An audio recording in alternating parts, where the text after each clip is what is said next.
G'day, I hope this video finds you well. My name is Blair Cottrell. I'm a shot caller for the United Patriots Front in Australia, which is probably the largest, most popular, grassroots, working class orientated political movement, fighting for Australian values and the preservation of Aussie culture. Right now, you're looking at probably the first person, or one of the first people in the world who is banned from using Facebook. It's not just my organisation that was recently shut down by Facebook, but me as an individual. I can no longer create an account under my name or speak to you through that social network. And I've tried all kinds of tricks over the past week or two.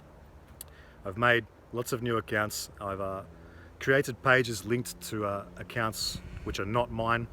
Every time, within 30 minutes to about 3 to 4 hours, Facebook finds me and instantly deactivates that page, profile, everything, deletes me.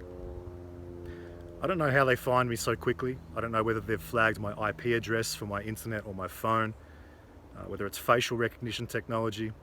I couldn't tell you, but they find me very quickly and they delete me.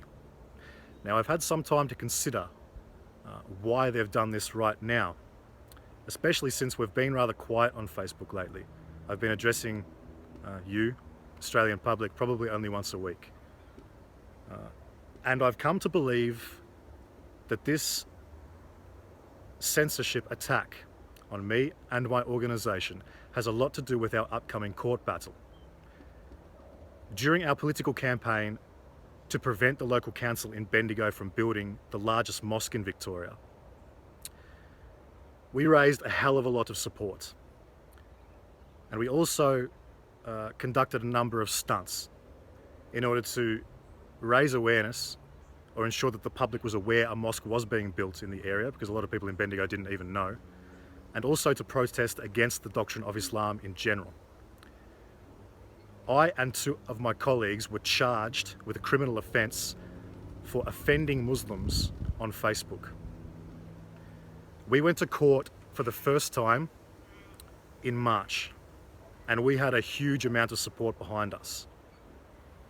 Between probably 100 and 150 people were crammed into the courtroom and outside of the courtroom because the courtroom was so full, all of our supporters could not get in. There was a small army of police who formed a barrier at the front of the court building and were recording everybody's names and personal details. Anybody who tried to enter into the building had to give their name and personal details and provide photo ID, which almost never happens, not even for the most high-profile cases. So this massive amount of support we had, I think, is what has led the government, the state government of Victoria, to pressure Facebook to close us down. Because when we were charged for offending Muslims on Facebook, the government expected us to roll over and stay quiet. They expected us to be afraid. But that's not what happened. We pushed harder and we called the government out for its Islamic appeasement, for political correctness and corruption. We rallied a group behind us at courts and generated an enormous amount of support. And we did this predominantly through Facebook. Think about this.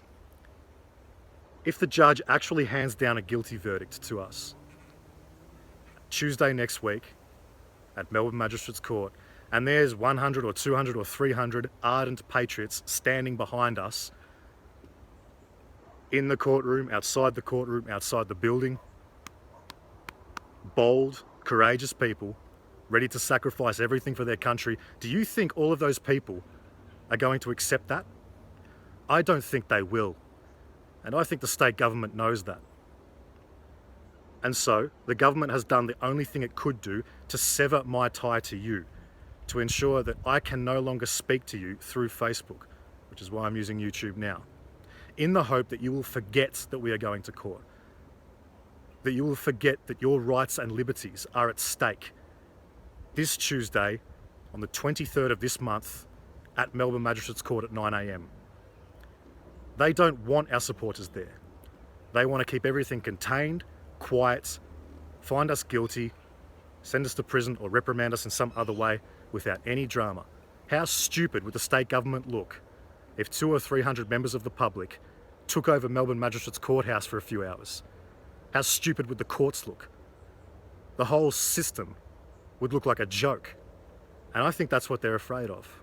The state government, the media corporations, all of the big, corrupt, politically correct powers in our country flooding Australia with third world immigrants, smashing people down as racists and Nazis and white supremacists.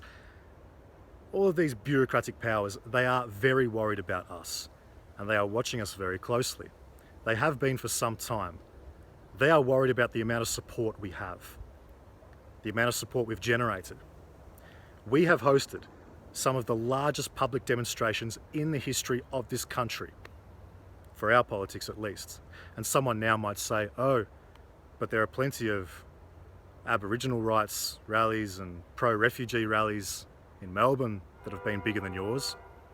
Of course. These rallies and events are promoted, funded and endorsed by the government, by the mainstream media and all of the other bureaucratic institutions. We didn't get promoted by these institutions.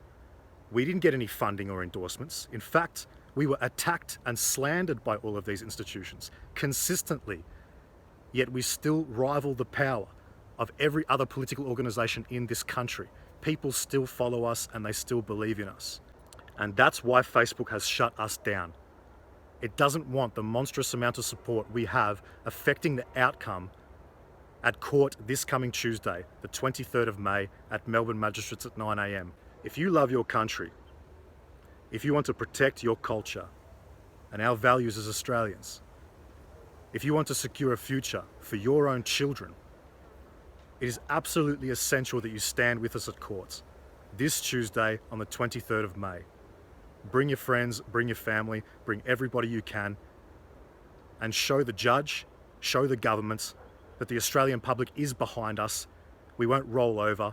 We won't let them introduce hate speech laws. We won't let them send people to jail for criticising Islam. If you can't get there personally, or if you'd rather help us out financially, make a donation. Help us pay for our lawyers. The details for the bank account, the fundraising accounts, are in the description below. Stand with us, support us, because we represent you. Rise without fear. I'll update you again soon.